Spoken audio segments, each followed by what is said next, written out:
دنیا میں یہ بحث ہوتی ہے کہ سب سے مبارک پانی کون سا ہے، سب سے بہترین پانی کون سا ہے، پاکیزہ پانی کون سا ہے۔ لوگ کہتے ہیں کہ حضرت اسماعیل علیہ السلام کے جو قدموں سے جاری ہوا آب زمزم وہ بہتر ہے، وہ بڑا مبارک ہے، یقیناً بڑا مبارک ہے۔ مکہ پاک جاتے ہیں، مدینہ طیبہ جاتے ہیں، بار بار پیتے ہیں، دل ٹھنڈا ہو جاتا ہے، مگر خدا کی قسم حدیبیہ والوں پر ہماری جانیں قربان، ان صحابہ کو جو پانی پینے کو ملا نا، ہم تو وہ بات سن کے ایمان تازہ کرتے ہیں۔ ہوا کیا تھا، 1500 صحابہ ہیں، عمرہ کرنے جا رہے ہیں، مدینہ پاک سے مکہ جانا ہے، راستے میں پڑاؤ ڈالا گیا، صحابہ آ کے کہتے ہیں حضور پانی نہیں ہے، تھوڑا سا پانی رہ گیا، وضو بھی کرنی ہے، جانور بھی پیاسے ہیں، ہم بھی پیاسے ہیں۔ ارے صحابہ سے کوئی تو کہتا پانی چاہیے تو کسی آس پاس کنویں پہ ڈھونڈو، پانی بھی تمہیں نبی پاک کے پاس سے لینا ہے۔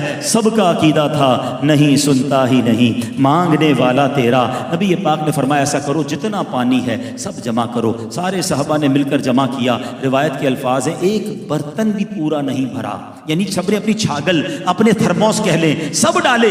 اتنے سارے صحابہ سے ملا کر بھی اتنا پانی نہیں تھا کہ ایک پورا برتن بھرتا۔ اللہ کے حبیب علیہ السلام نے کیا کیا، ہم نے بڑے واقعات سنے ہیں کہ حضرت موسیٰ نے اپنا عصا مارا تھا، 12 چشمے زمین سے جاری ہوئے۔ جناب زمین سے پانی نکلنا عقل میں آتا ہے، آج بھی بورنگ کرو تو پانی نکل آتا ہے، پہاڑوں سے چشمے جاری ہوتے ہم نے بھی دیکھے، پتھروں سے آبشار ہم نے بھی دیکھے ہیں، مگر میرے آقا کی شان نرالی ہے۔ آقا نے کوئی عصا اٹھا کر زمین پر نہیں مارا، ٹھوکر کسی پہاڑ پر نہیں ماری، اللہ کے حبیب نے اپنا مبارک ہاتھ جو ہے اس پیالے میں رکھ دیا۔ صحابہ کہتے ہیں اپنی آنکھوں سے دیکھا، 5 انگلیوں سے فوارے جاری ہو گئے، ایسا پانی جاری ہوا۔ ٹرائی ٹو انڈرسٹینڈ، آج شاید 200-300 لوگوں کی دعوت ہے، عبد الاحد سے پوچھو کتنا پانی رکھا ہے، کتنی کولڈ ڈرنک رکھی ہے، ایک آدمی کے لیے 2-3 کولڈ ڈرنک اور پانی کا نظام رکھنا پڑتا ہے۔ یار 300 مہمان ہیں، 1500 صحابہ ہیں، کافی دیر کے پیاسے ہیں، وضو بھی کرنا ہے، جانوروں نے بھی پینا ہے، سوچو کتنے ٹینک پانی کی ضرورت ہوگی۔ صحابی کہتے ہیں اتنا جوش تھا، 1500 صحابہ نے پانی پیا، جانوروں نے پانی پیا، برتن بھر لیے، اور کہتے ہیں اللہ کی قسم اتنا جوش تھا 1,00,000 صحابہ ہوتے وہ بھی سب کو پورا ہو جاتا۔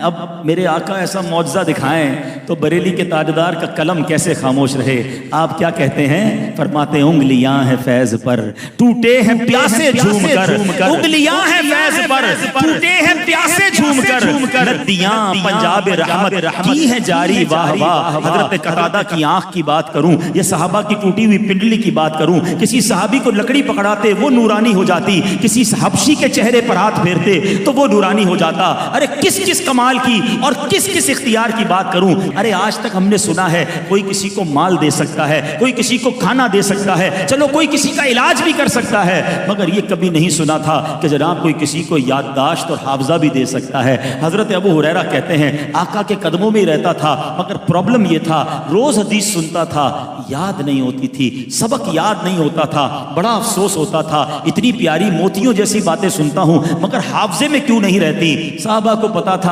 What ever problem solution in the court of رسول پاک۔ چلو آقا کی بارگاہ میں پہنچ گئے، حضور مجھے کچھ یاد نہیں رہتا، حضور میرا حافظہ بڑا کمزور ہے۔ اب ذرا حدیث کے الفاظ سنیے گا۔ آقا نے کہا ابو ہریرہ اپنا دامن پھیلاؤ، اپنی چادر پھیلاؤ۔ کہتے میں نے آقا کی بارگاہ میں چادر پھیلائی، نبی پاک نے ان سین، ہاتھ میں کچھ نظر نہیں آ رہا تھا مگر آقا علیہ السلام نے اپنی مٹھی میری چادر میں کھول دی۔ فرمایا ابو ہریرہ اس چادر کو سینے پہ لگا لو۔ ہم جیسا کوئی مطلبی آدمی دنیاوی آدمی ہوتا تو کہتا حضرت تو ڈالے تو صحیح، نظر تو کچھ نہیں آ رہا، کہہ رہے لے جاؤ، میں نے تو اتنی محبت سے آپ کے پاس دور سے آیا تھا۔ صحابی کا عقیدہ دیکھو، کہتے میں نے چادر سینے سے لگا لی، وہ دن تھا اور آج کا دن ہے، آقا جو فرماتے مجھے یاد ہو جاتا ہے۔